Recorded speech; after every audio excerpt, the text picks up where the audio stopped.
meeting to order, the Virginia Public Utilities on Monday, September 22nd, 2025 at 3:30 p.m. No need to do roll call, Mary. We have everybody's present. That's good. So I want to appoint VPU Commission Secretary of Duties. Garrison, are you want to accept it? I did. Okay. I don't think we need a vote, do we, Greg? Yeah, you should, yes. Okay. In fact, the way that we do it, we should just call for nominations if there's any other nominations, if anyone else is interested or would like to nominate. So just do your 3 calls for nominations. Okay, I can surely follow the Yeah, just to follow protocol. Okay, Commission President declares the office of Secretary of Commission open for nominations. And Garrison Hale, you've been placed on the nomination for Secretary. Any further nominations? Any further nominations? Any further nominations? I consider this being closed, and now we vote. All those in favor say aye. What if I abstain? That doesn't happen, so, hey.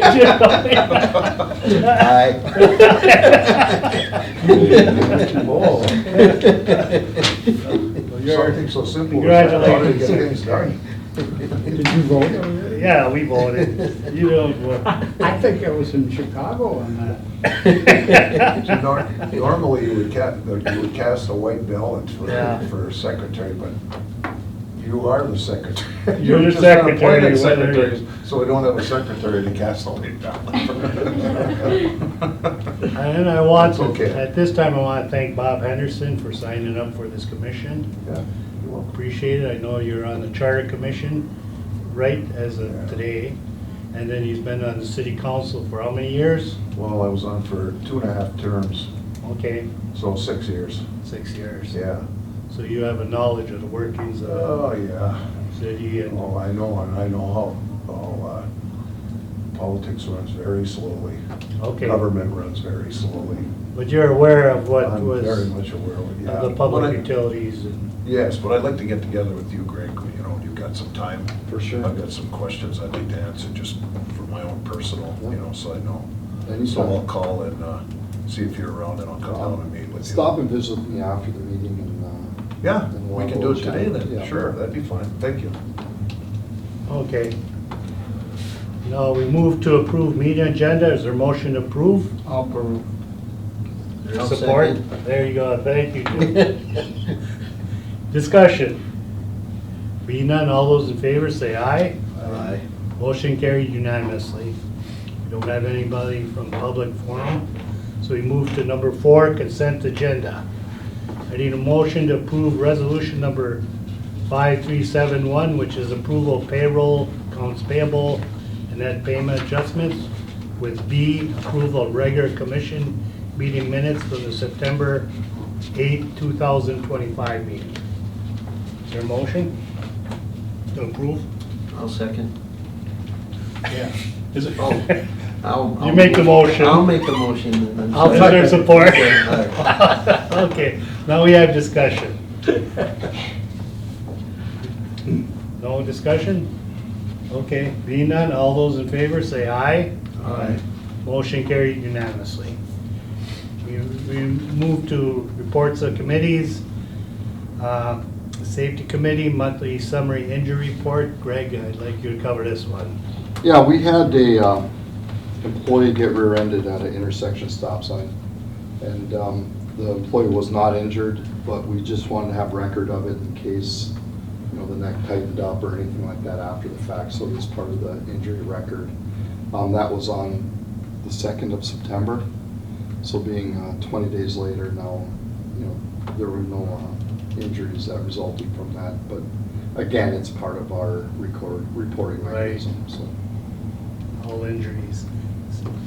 He was on duty, so. Okay, we move to number 6, old business. Approve MPCA DC fast charging corridor owner and operations agreement. Greg, I'm turning this over to you. I don't have the agreement in front of me, but again, this was an agreement that was presented to us, that there's grant money available. Just a little bit of history for you. The public utility was given a fast charging station and a slow charging station that we placed behind, I still call it Christensen Auto Parts or Napa Auto Parts, there by the Vets Park. Yeah. The fast charging unit has never really worked. We've had nothing but maintenance issues. The technology is gone. It's been sitting there in non-working condition for quite a while. So is it Zeph Engineering? Zeph Engineering approached, just dropped a random email saying, hey, there's this grant out there, you could get a fast charging. I see your station isn't working. You can get this essentially for free. I gave the commissioners the agreement that you had in your package so that you were able to look at it. And that agreement does show zero cost for the utility. And we said, we know that, Washdale Auto Plaza has put them in. Iron Trails, I believe, in the process of getting some put in. But there are, no stations around the downtown business district. Since it seemed like, yeah, for sure, let's get it moving. It's $85,000, no cost to us. Let's do it. But I'm glad that we didn't act on it on the last meeting, because since then, Cassie did have some interactions with them and found out that it is a taxable item. It doesn't fall under our tax exempt clause, which typically covers like water system materials, that there's about $6,000 in taxes that the grant wouldn't cover that we would have to pay. So the discussion really would be, do we want to pay $6,000 and move forward with it? We do have a slow charging station there. The fast charging station, I believe, takes about 40 minutes, 45 minutes to charge a vehicle. It is in the downtown business district. In the $85,000 project, $6,000, it's not a whole lot of skin we're putting in the game. So I think my recommendation to the commission would be, it's probably something that we could do to maybe, get some fast charging people in the downtown business district. We can walk to the restaurants, walk to some, the businesses that are there. So, I'm thinking about it, talking with Cassie, I think I would recommend moving forward with it, knowing that we do have some skin in the game per se. Right. Go ahead. It does create revenue. Can we raise the cost of usage to cover that amount of money?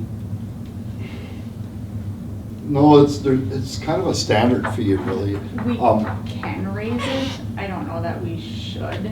We don't want to get too far off from what the other chargers are either. So Okay. it is something that is not set. We can work with them to change it. It is- But we still want to stay competitive, and promote people using that downtown station as well. And my second question is, I know there's an initiative around the area. There's a bunch of these being put in. I do know in the Sawmill parking lot, there's one being put in as well. That's from the city of Mountain Iron. I just wonder, is this something, even though it's a grant money and it's gonna cost us $6,000, how much of it's getting used now? And with more coming to the area, chances are that'll be used even less. I don't know if it's a good idea. Well, and again, that's why we brought it here for discussion. Yeah. And just another thing, to go back in time to when we got the first two stations there, Minnesota Power did provide us those stations. We invested, I think their cost on the stations was like $17,000 back then. Now they've gotten up significantly. And we did invest about the same amount of money, I believe, my memory serves me right, in infrastructures and everything to feed power to those units. So we do have an investment there, and we do still have a slow charging station.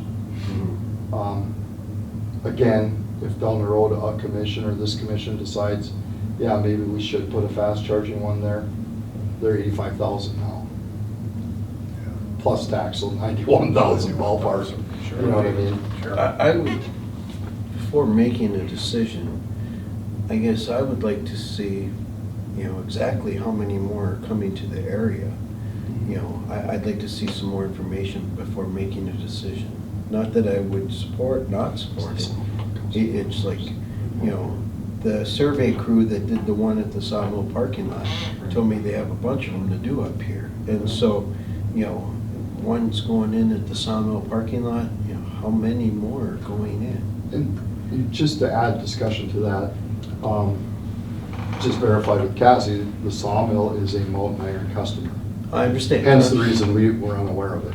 Okay. The only ones that I personally know of, and I don't know if Cassie knows of any more, are the car dealerships. Okay.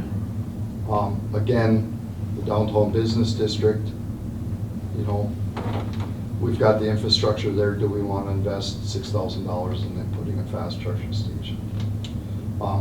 As far as that, in our community, because obviously if someone's going to put them in, you know, it's got to come to us to set up that customer relationship. Mm. And we've heard of no others in our community. But what if there's 5 of them going on the Highway 53 corridor between Evelyn and, you know, just north of town? Those 5 could be outside of, you know, our service area. Right. And, you know, just as a, you know, point of order, I guess, I mean, if it was gas stations and there were 5 gas stations going up in town, would it make sense to build another one? Or add to an existing one? I would just question that at that point, so that's why I would ask for more information, if we can get it. Maybe we can't get it. And I think the big discussion item, in my opinion, is the downtown business district. You know, to have one available in the downtown business district. Now, is the Holiday gas station, which is, you know, on this end of the downtown, but are they thinking about it? We haven't heard anything of that nature, so. Again, I'm bringing it to you, I'm saying, you know, I recommend doing it. We've got money into infrastructure there, we've invested in it. We've had that fast charging station not work. We would have a workable station there. And like I said, if you want us to research it more, we definitely will. But But if we can get the name of the surveyor, to maybe get an idea. Okay. Because again, until they actually implement a project, Mhm. we don't hear a lot of the planning side of things. Right, but even at the cost of $6,000 a year, is not much. in No, it's one year. $6,000 one-time payment. Oh, one-time Yeah. payment? Yes. Oh, So- okay, all right. Yeah, let me clarify that. Okay. The cost of the unit is, and the construction of the unit is $85,000. Okay. Now, the material, the taxes on the materials, correct me if I'm wrong, the taxes on the materials are $6,000, which cannot be funded by that grant. Okay. So to get the project here, we'd have to put $6,000 into the one-time cost of the project. And then ZEP would do the maintenance from there on out. I They think the they other- would do it, Sorry. can we have a clarification? They would do the maintenance, annual maintenance on these? Yes, yeah, the Oh, only they- thing that we would have to pay for if there was, they're gonna do all of the maintenance related to the product. If there was damage or anything like that outside of that maintenance scope, we would have to pay for a field technician to come out to do a repair. Does that make sense? But Which if we do on the there's- other unit as Yeah, well. which we do, yeah. Yeah. But the one fast charging unit, we just came to the conclusion that it's, you can't have parts for it. Yeah. The technology is Right. obsolete. Yeah, it's obsolete what we have. It never worked in the beginning. It Never worked, but not very well. For a few months, Greg. Yeah. It wasn't long. Well, I think we should approve this. I mean, this is we should approve it because this will benefit the downtown area. And then God knows they need some support down there. That's my thought. So I'd like a motion to approve this, let's see, this MPCA DC fast charging corridor. And let's just add to that, knowing that VPU will be responsible for the approximately $6,000 of taxes on materials. Yes. Okay. With that addition. Okay. And I'll second it. on I need somebody to make the motion. Oh, I'll make it then. Okay, is there support? Yeah, I'll second it. Okay, you'll support. Okay, further discussion. I just wanted to add, we've already got the sunk cost in there. Yeah. This unit's worth, what'd you say, 85?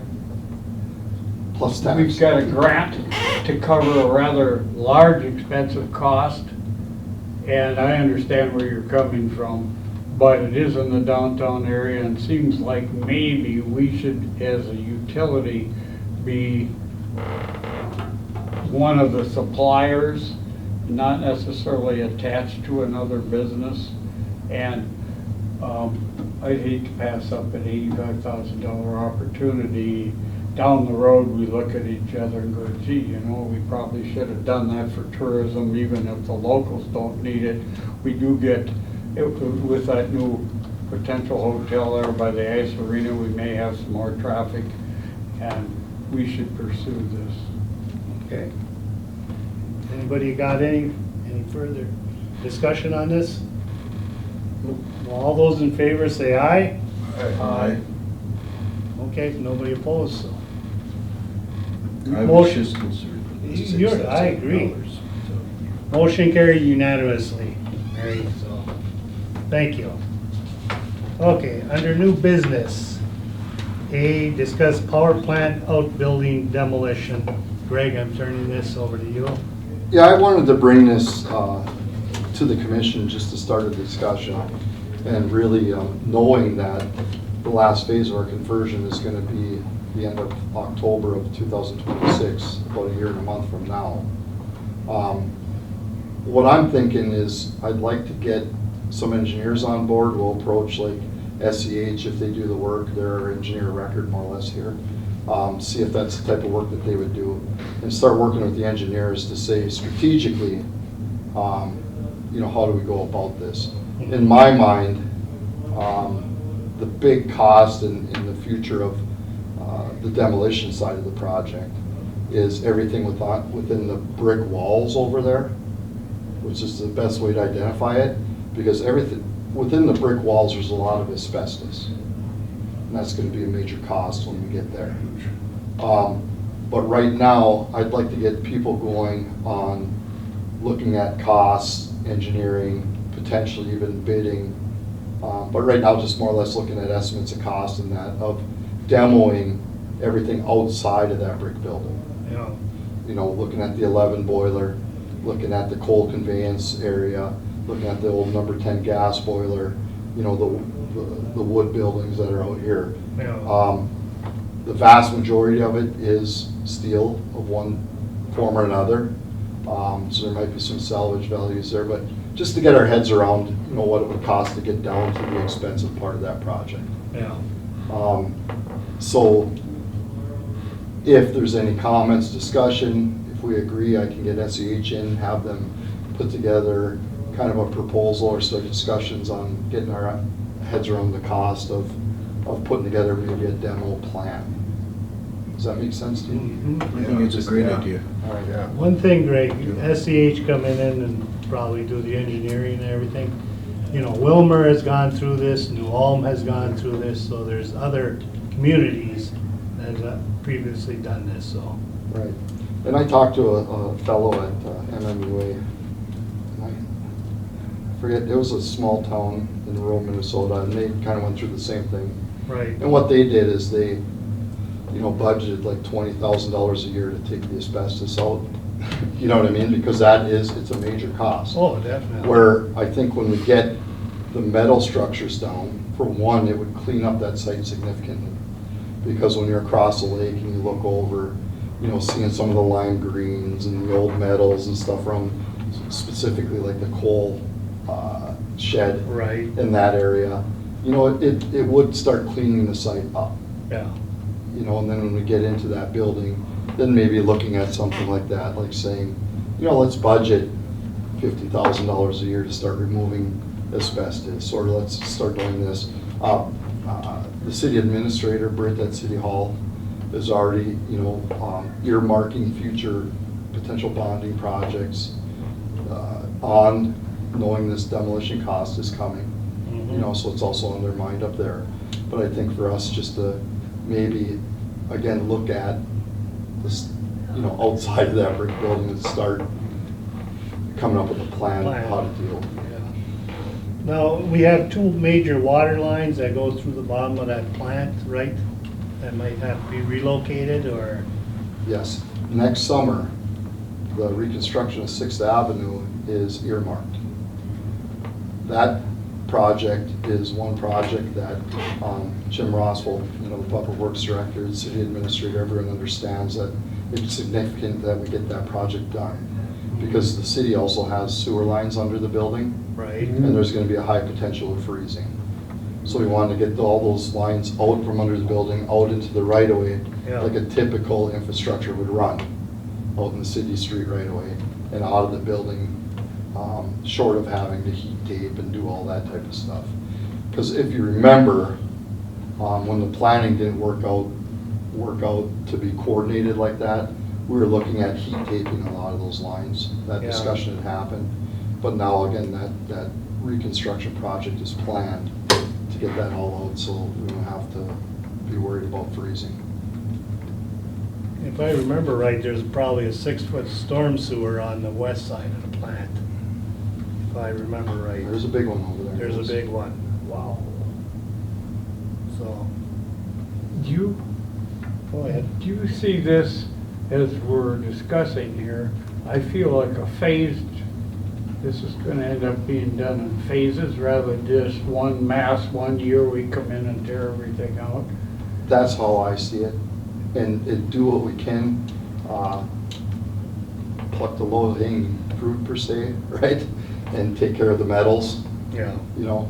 And then, in my opinion, once we get into the brick building, that's where, you know, there's gonna be a lot of costs, specifically because of the asbestos. Yeah. You know, I mean, it's not cheap to get rid of asbestos. Yeah. Even the generators have a lot of asbestos Right. wrapped around them. Well, if I could make a comment, just, in the past, there's been no concern about old-fashioned winters and snow load on the roof. But now that we're gonna have no heat in that building at the end of 2026, if we get an old-fashioned winter, what's that gonna do to, Well, how's that gonna impact, the building's insured, right?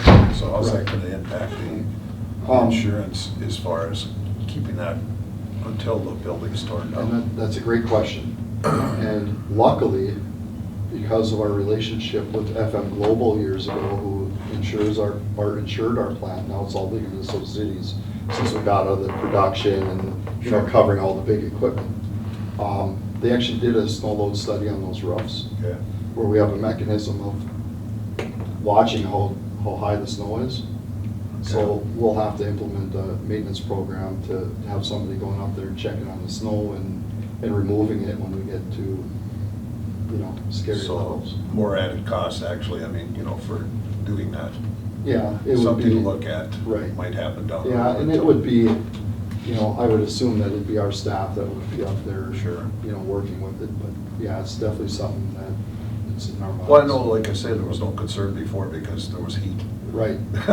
Yep. And the snow had no chance of laying up there, it just melted and Well, ran you off. could say that about our alleys too, but. Well, yeah. We won't discuss that. We won't discuss that one, but, right, Jim? Right. No comment. Okay, go ahead. Jim. Recycling and the metals, the gas boiler, that, would we end up contracting that out to somebody else?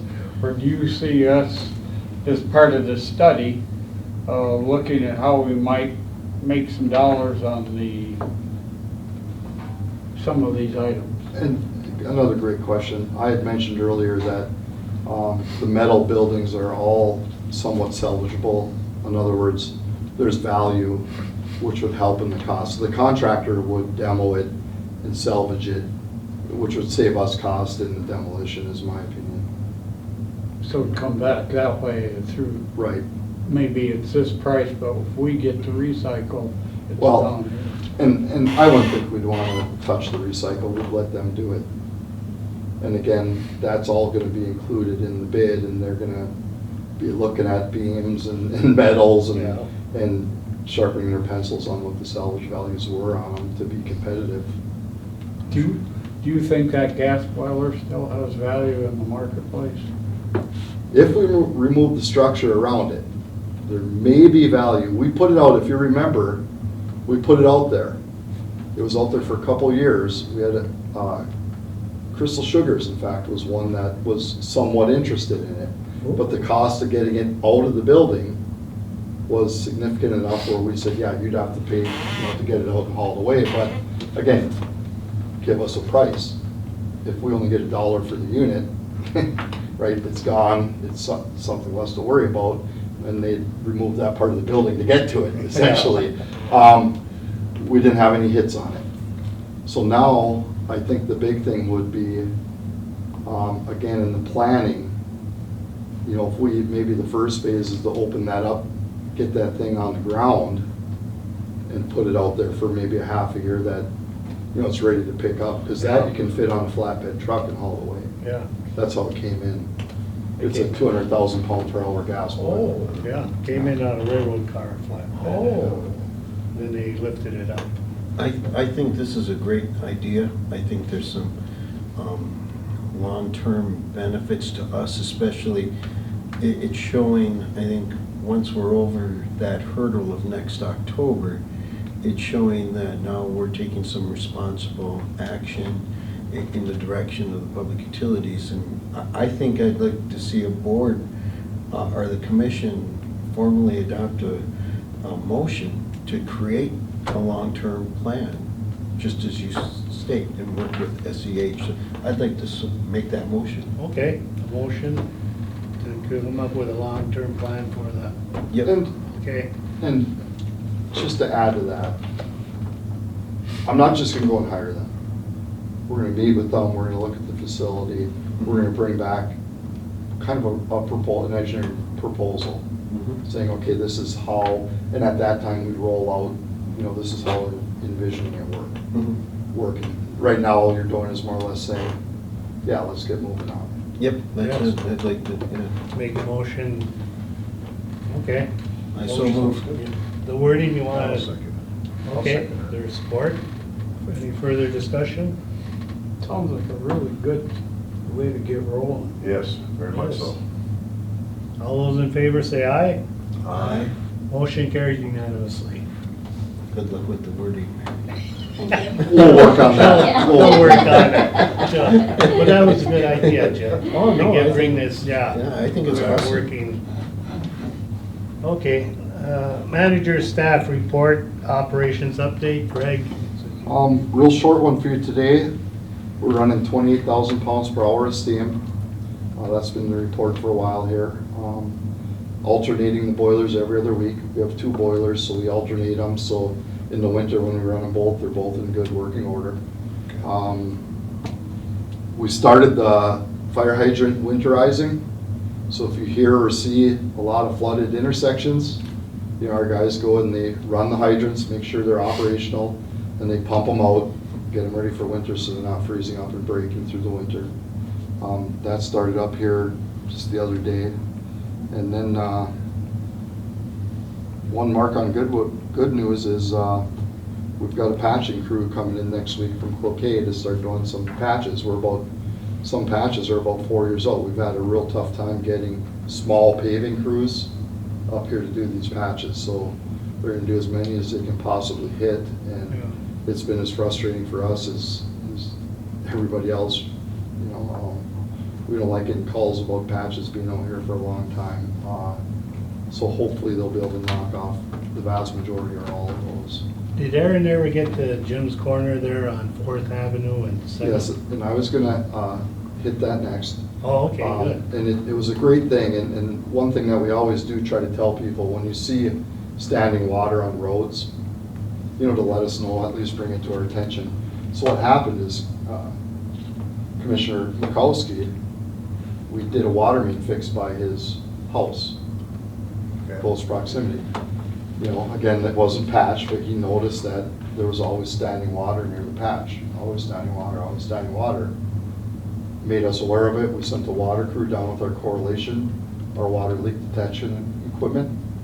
And there was a leaky valve there that we're gonna end up digging up and fixing. So again, you know, a lot of times they don't seem very significant, but there's definitely water there, and thank you for bringing it to our attention. Are you gonna fix it before next week? To answer that, I thought they did it last week. but- Oh, okay. That's okay. Well, thank you. Anything from Cassie? No, I think we covered it all. Okay. Any other questions for Greg or the commission? Is there a motion to adjourn? I'll do it. Support? Support. Okay. All those in favor say aye. Aye. Aye. Motion carried unanimously. Meeting is adjourned.